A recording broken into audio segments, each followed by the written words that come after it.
وإن دمانتين آنان سجن عدو إن مالين والبا لايو dadkii indhaha bulshada ahaa hase ahaatee taas beddelkeeda waa inaan qaadnaa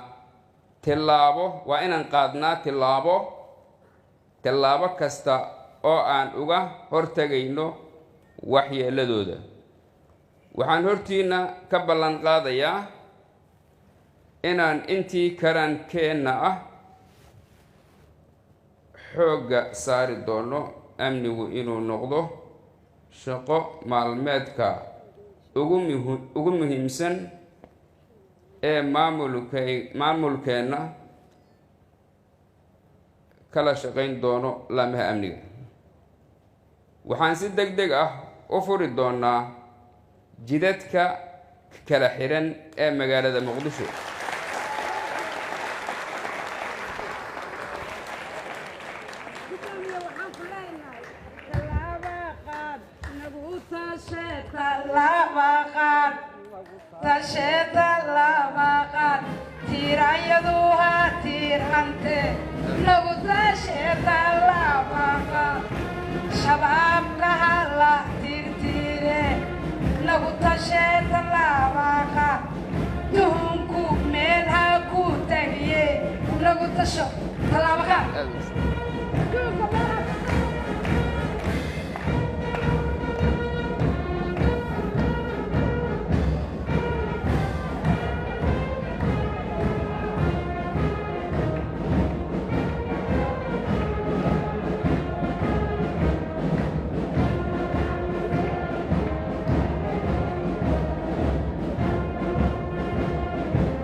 iyadoo waliba aan adkayn doono ammaanka dadweynaha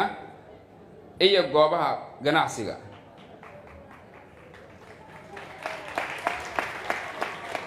bilicda caasimadda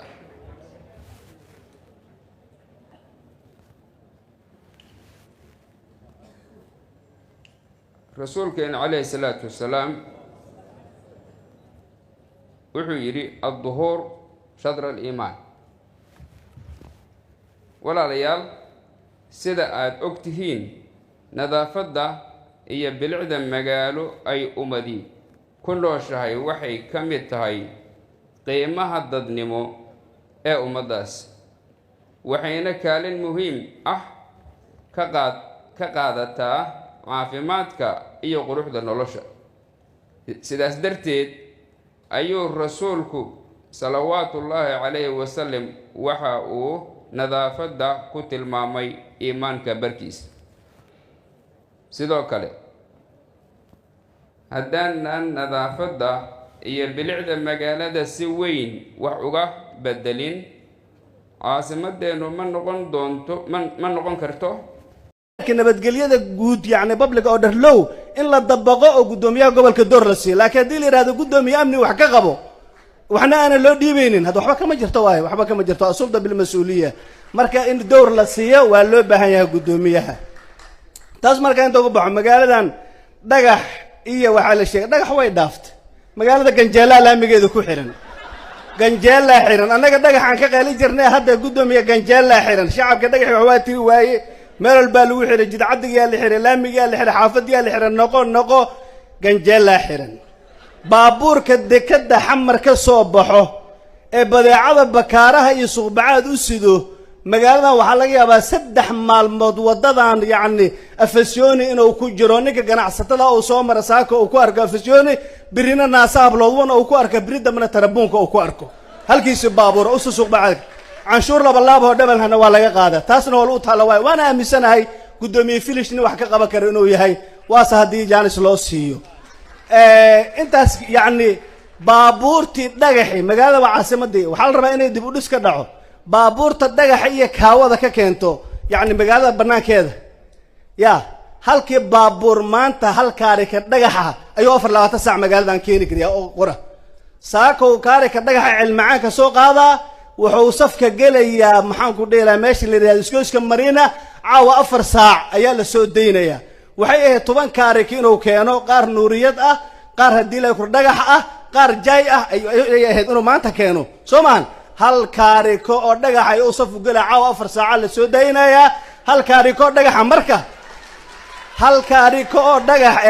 ilaahay idinku dhaarshay halka aniga bulshada inaan tusaaraba gudoomiyaha waa ogyahay laakiin aan u ishaaro igama dhaga yaro hal kaariko dhagaxa marka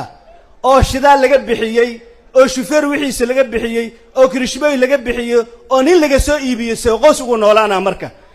waxaa la dhigay inta baabuurti iska rogayaasha xamar la iska dhigay ayaa bajaaj la iibsaday bajaaj ayaa la iibsaday magaalada muqdisho waxa ka yaalo markaan yaani magaalo xaalkeeda ilaahay og yahay waaye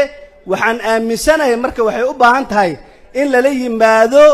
policy amni oo sax ah oo bulshada laga howlgeliyo mid dhaqan dhaqaale mid hadii ilaahay ku siyaasadeed gudoomiyahan insha Allah taala waxaan rajaynayaa in hasoor inuu ka bixi karo ilaahay idinkiis waxaan madaxda ugu baaqaynaa inay gacan ku siiso caawa marka de intaas ka badan ma ku sii taraarixayna habeen isku hambaleen isu soo dhaweyn waaye mar labaad mar saddexaad gudoomiye waa salaamatahay waanu ku soo dhaweynaynaa waanu ku garab taaganahay wassalaamu calaykum waraxmatullaahi tacaala wa barakaatuh